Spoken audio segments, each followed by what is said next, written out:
pour passer surtout à l'étape du corps, qui est la partie que les gens font le moins en général, et il y a trop de gens qui jettent cette partie-là.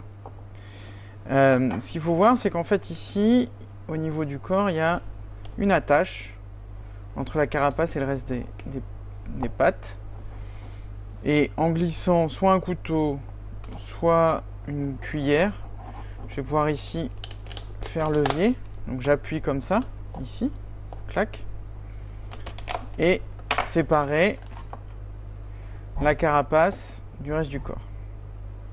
On va commencer par s'intéresser à cette partie-là de la carapace, où en fait on a plein de choses qui se mettent dedans. Là on voit qu'on a même du orange qui est du corail. On a une ou deux petites membranes qu'on peut retirer. On a cette partie-là qu'on va retirer après. Et là en fait ce que je vous conseille, c'est de mettre de côté toute cette partie-là, voilà, que certains mangent pas parce qu'ils trouvent que c'est trop fort et ils préfèrent le jeter. Alors là c'est vraiment une bêtise parce que vous voyez, il y a du corail au milieu, il y a plein de choses. Toute cette partie-là, mon conseil c'est de la garder et de la mélanger à une sauce, à une mayonnaise. Mettez ça dans la mayo que vous avez faite pour aller avec le tourteau, ça lui donnera un goût hallucinant, c'est assez fort, c'est assez goûtu. Donc vraiment, si vous aimez pas ça, c'est dommage de la jeter, parce que là, vous avez vraiment de la matière de qualité. Voilà, vous pouvez enlever cette partie en appuyant, mais en général, tout vient en un seul bout. J'en ressors encore un petit peu. Ils sont vraiment bien pleins. Là, on est bon. Ici, on en a aussi un peu, donc au milieu là. Donc pareil, je la mets. Alors si vous voulez récupérer le corail, là c'est l'occasion. Il y en a un petit peu. Donc il n'y en a que dans les femelles du corail. C'est assez aléatoire, c'est par saison, plutôt l'automne, mais on en trouve un peu tout le temps. Donc j'enlève ici ces parties branchies qui n'ont pas trop d'intérêt. On appelle ça les fièvres également. Je pense qu'il y a une époque où on ne conservait pas les choses très bien et ça foutait la fièvre aux gens. Donc ça, je vais le mettre de côté.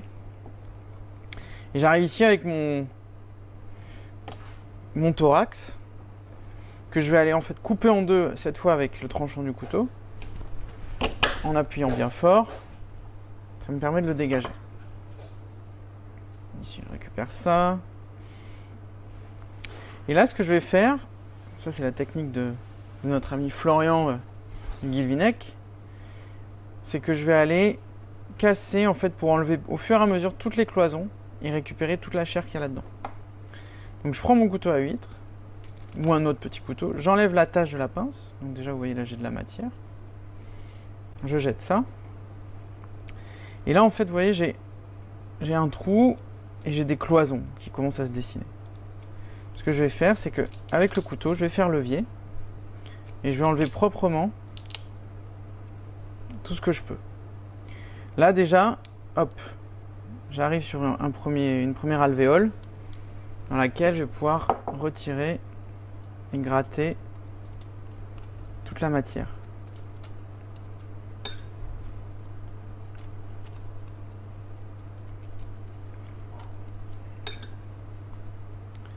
Pour avancer à la cloison suivante, je vais prendre pareil la tache de la pâte, je la fais sauter. Technique qui marche aussi très bien sur les araignées. Je récupère ce qu'il y a ici, je gratte un peu là.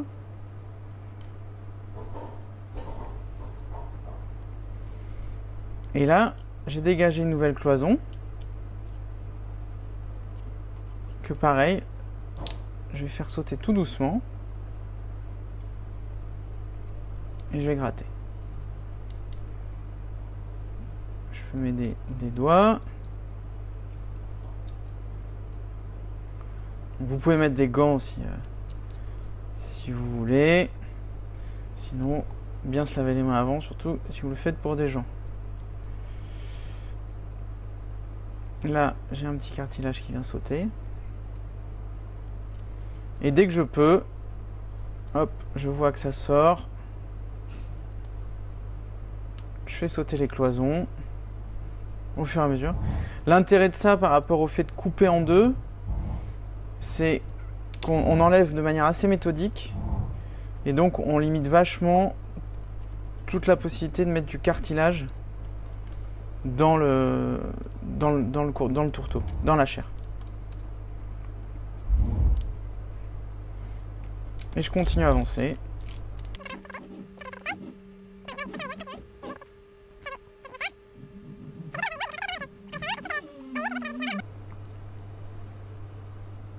Et je suis bon.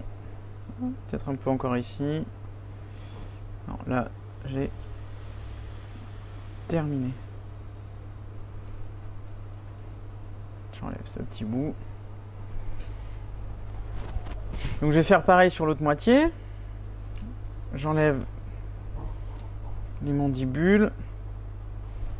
Ici, j'ai encore une petite branchie que j'enlève. Et pareil, donc je prends à partir de la première attache qui est en haut.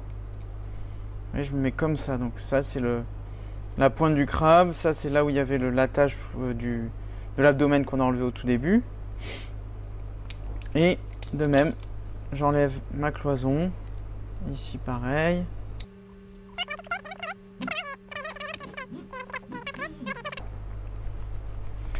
Donc voilà mon résultat. Là, j'ai tout le corps plus les deux pinces et une ou deux pattes. Ici, toute la partie que je vais pouvoir récupérer pour faire une sauce ou pour manger comme ça. Moi, j'aime bien le manger comme ça.